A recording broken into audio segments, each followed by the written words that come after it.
And then San Jose down in Inalahan, 6 p.m. and also 6 p.m. in Malolo. Okay, so and also the Cathedral at 12:10, and then Maina at 6 p.m. Magani Heights 6 p.m. Okay, morning guys. 7:28. Yeah, so we're gonna get Polly Mike on to talk about. It's the first day of Lent, guys. So Ash Wednesday, of course. The significance of this is that Jesus is heading into the desert, right? I want to bring Senator Chris Duenas on here for the Minority Report. Good morning, Senator. Day, Biba Mes Samoru. Biba! To the faithful today, be safe as you trek out to get to Mass to start the Lenten season, and may we be prayerful and thoughtful during this Lenten season. Right, Senator. I know I've seen you singing with the choir down at the cathedral. So I mean, we couldn't get Polly Mike, but are you able to speak?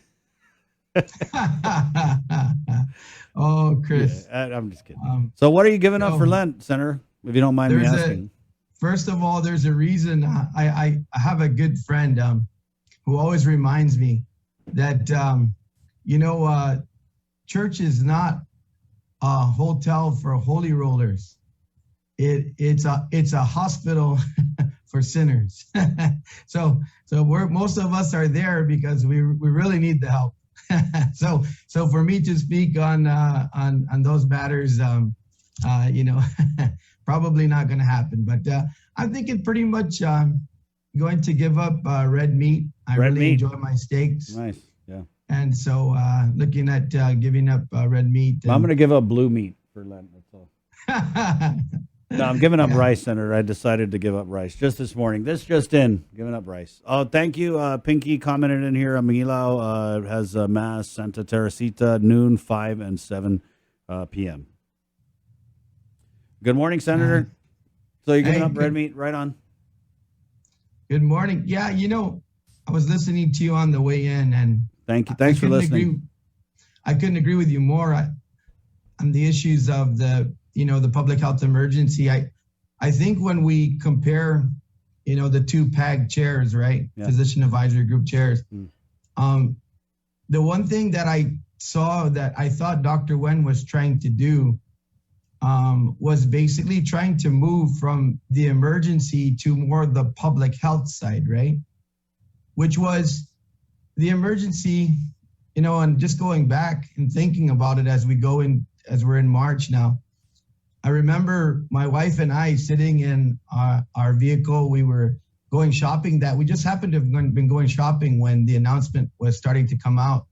We were going to buy some groceries, and we sat in the car to listen to the advisory and what was going on. And a lot of the news coming out. Dr. Cabrera was on the radio, and I'll tell you, my wife is a nurse. And so immediately just talking about fear. I mean, I think we were all legitimately and properly scared. Yeah. Because we knew the onset of this was possible. And I remember we went in and we weren't wearing masks at the time because that wasn't really, the thing, right? Yeah. But I do remember this. This is when I started my bleach bath. Came home with all the groceries and went and got a container where I put, a few ounces of bleach, and then of course, proper ratio for the water. And I used rags to wipe off every single grocery that I purchased, even if it was a cereal box or something that I was going to be putting in the cupboard.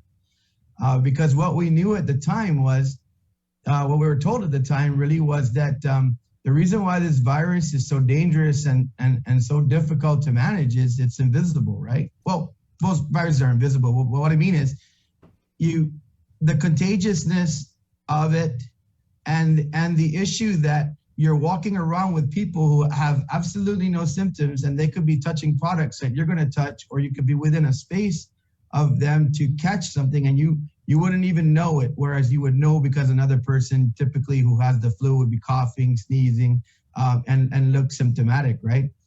So that started I did that for months, Chris. Wow. I think a lot of us did that for months. We would come home and basically, bleach wash our groceries and everything. Wash the vegetables, 2-3 times, and then wash them before using. So I'm saying this because we're on that anniversary, right? And of course, that during that time, the predictions were very dire.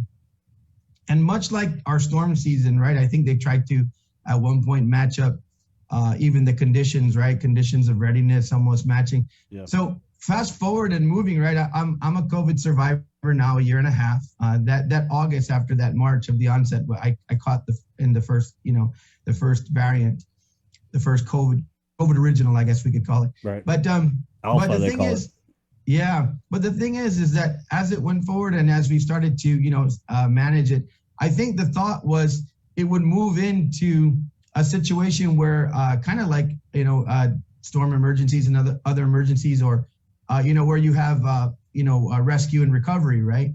So I when I saw what Dr. Wen was trying to do, my thought process was he was trying to move to having a public health system that was more robust and stood up to variants, and the whole medical system stood up to now kind of follow the onset of new variants and other things, as opposed to the emergency being blanket like you were talking about, and not making sense to a lot of people because they see all the traffic and all the things that are going on, but yet we're under a public health emergency and a lot of things come into play with that. So I was listening to you, and I agree with you that the difference is very stark, and I think there's a big difference before everybody's going to get it, and let's plan, right?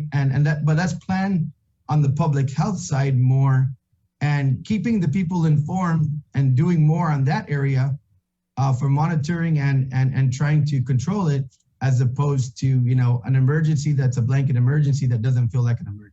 Yeah, and I think we've had, we've seen all kinds with these doctors in this pandemic. With Dr. Cabrera, it was, what do they call him? Dr. Doomsday, right?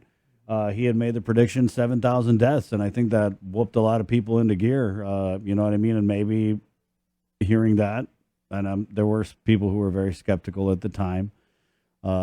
Maybe it just provided that impetus for people to wear the masks and to kind of, do what they had to do, because if you track like the deaths and stuff, it got worse later, and I think it's a lot of things. Senator, you're right. Both Dr. Hoa was always trying to really push the improvement of public health, contact tracing, of their testing, and so I see what you're saying is that he was really and at times critical of public health and their response, but it was coming from a place where he just really wanted it to get better.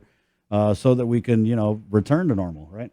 So I think we've seen all kinds, but and I think when you have, Dr. Berg representing the Democratic Party in a media forum, to me, it's just kind of suspect. And it, like I said earlier, it just makes me take what he says kind of with a grain of salt. You know what I mean? I always put a little asterisk on every one of his interviews.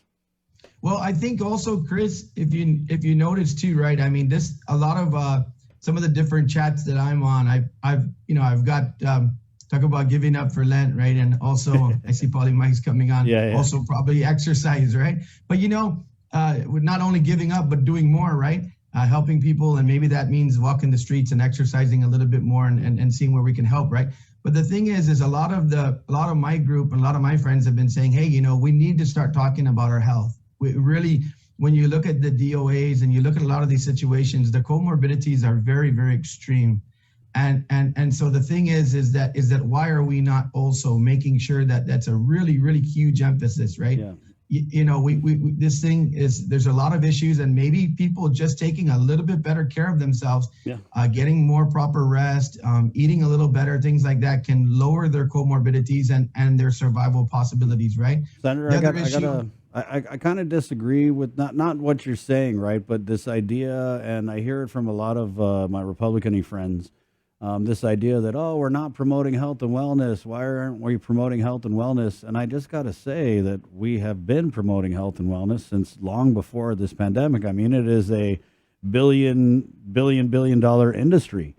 And I want to say it's almost an insult to everybody out here who works with these diabetes associations, who works with all these different groups that put out the messaging long before COVID, that do the eat the brown rice demonstrations, that talk about getting the exercise. So I don't agree that we haven't been promoting health and wellness. Now, I agree that, yeah, we should definitely elevate the discussion about it, but I feel like there are a lot of people who, and I know a lot of them, I mean, who have been in this community, who have been trying to get Guam healthy for years before the pandemic hit. So I think that that's always been a part of the conversation. Did it get lost in the clutter? Maybe. Well, yeah, there was about 20 million things going on in this pandemic. So maybe we just need to take that conversation that always existed and turn it up just a little more, Senator. Well, and I think that's what most of the folks that have been giving me a hard time about it and stating that as well. I think it's another opportunity, right? It's another opportunity to concentrate on the fact that things that are coming our way, can be prevented. I think that's what most individuals who are really, really, adamant about those situations are. I think treatment also was slow in coming in terms of the full rollout.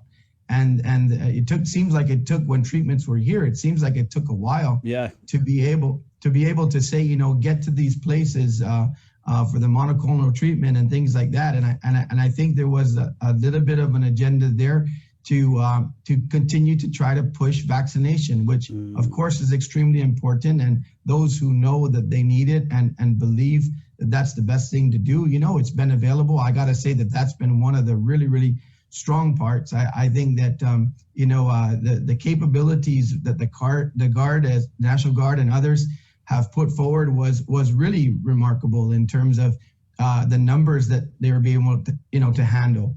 I think testing was strong, and it had its moments, right, in terms of saying maybe we should. I think maybe that modification could have come a little earlier in terms of those who are symptomatic versus non-symptomatic, especially when the surges hit, because it was more important to know right away as much as possible, right, so that you could prevent yourself from being a spreader. So I think these are all the kind of after action discussions that are going on, but I do think that you're correct. There's a stark difference between the two approaches, and I just wanted to mention that I agree with your analysis. Yeah, and thank you for that, Senator. Sure. But I mean, I think we're going to have a lot of this conversation because we're coming up on the 2-year anniversary of the start of the pandemic. So we're going to be playing clips on the anniversary right here on the show. I mean, I was just going back on the interviews that we've done, and I don't know if you guys want to go back there, but we're going after the anniversary of the 2-year pandemic. I mean, we're going to get the governor on here where the COVID is a bitch and all that stuff, man. It's going to be fun. Because you're right, when you look back at some of the things, the decisions that we've made, I mean, it's very easy to be critical of them, right? And I'm not sure that people are going to fall. And, at the beginning of the pandemic, there was just this, it's unprecedented. It never happened. Remember, I don't know how many times I heard this unprecedented time, which it was an unprecedented time. But I think that people kind of bought that excuse for maybe the first year, right? And after a year living under this stuff, it's not really unprecedented anymore. But Senator, I wanted to ask, like, with Decision 2022, when you talk about kind of like hindsight, looking back over the start of the pandemic and the couple years that we've been under it, how much of looking back do you think is going to be part of this election this year on the gubernatorial side?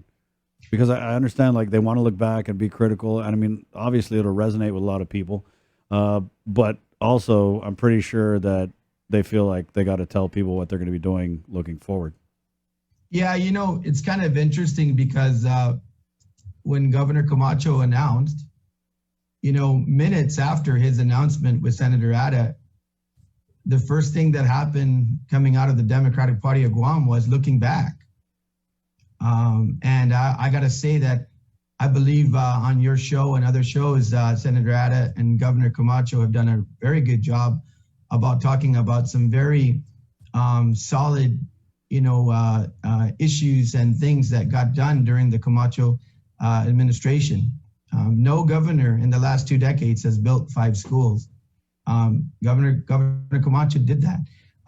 Governor Camacho's signature moment, and I say this because I was part of his cabinet, so I'm a little bit biased, but I led the public safety group under the Civilian Military Task Force. The Civilian Military Task Force gave birth to the Build-Up Office. and all of the federal relations that Governor Camacho had built, and Guam really starting to move forward on in terms of our federal grants, in terms of cleaning up things with regard to matching requirements and the like. A lot of that had to do with Governor Camacho. Governor Camacho also had a very good working relationship with Madeline Berdalio, our congresswoman. You know, I would laugh sometimes because during the when I was in the legislature as well, you know, just watching you know, the exchanges during the presentations of the conversations when the congresswoman would come and speak before the legislature, and you could see there was a genuine ability of those two individuals to work together. You know, Governor Camacho had his time, like every governor does with legislatures. That's just the design, right? That's the genius of the system. If you don't have a legislature that's grinding against the administration, then you don't have a tripart government that's working properly. Yeah. You know, in the end, the people win, right? When there's disagreements, but then we come together to find solutions based on information. So, in answering your question, the first thing was to look back and to criticize as unremarkable. But I'm going to say that there's a lot of things that will come forward that will show it was a very remarkable time in many areas with Governor Camacho. So, I think there will be enough looking back. I think looking back now, I think Governor Camacho was very gracious in saying that, you know, he wasn't at the helm, and it is difficult. You know, it is difficult to try to put yourself in the position of the governor at the time when an emergency hits and when different things hit, right? But I think that one of the contrasts is going to be the ability to communicate, the ability to work closer with those who also have a duty and a responsibility to take care of our island and our people. And so I think that more than looking back, I think it's going to be a contrast, a real contrast election. It's going to be a contrast in possibly style. It's going to be a contrast in you know, just like I said, interpersonal relationships and the ability to work with others. Yeah. So I think that's really what it's going to come down to, because also it's kind of interesting Governor Camacho running at this time, because, you know, we don't know what the budget's going to look like after all these hundreds of millions of dollars and this unprecedented $4 billion that came to the island in the last 2 years. You know, it starts to wane in terms of that spending. And so I think, you know, as we go into the budget season, we'll be talking about that at the legislature as well. And Chris, I really think that, you know, you've heard from a number of our colleagues that are sounding the alarms, that we've really got to be careful going forward, that there are days ahead that I believe are going to be lean. And kind of interesting that, you know, should Governor Camacho be elected, he might be walking back into what he walked into over 20 years ago. We just had a comment on that, Senator Duenas. Someone had commented in here, Governor Camacho had to clean up the spending done by Governor Carl Gutierrez. Give him credit. Interesting. Well, I give him credit. I give the government credit for the work that it did during the time. You know, I mean, let's look, the record is what it is, right? Certainly, there was a lot of problems. Yeah. There was issues with regard to, you know, how we're accounting. You know, look, before we had the Board of Education, right? Before we had a solid system in place, we have a receiver at the Department of Education. Why do we have a receiver at the Department of Education costing us $3 million a year? Because of the fact that we had books when Public Auditor Brooks came in, the first public auditor, that she declared the books were unauditable. Right. Yeah. I mean, that's just a fact, right? That's not Chris Duenas trying to, you know, be mean to anybody or not give credit where credit's due. But the thing is that that's just the reality.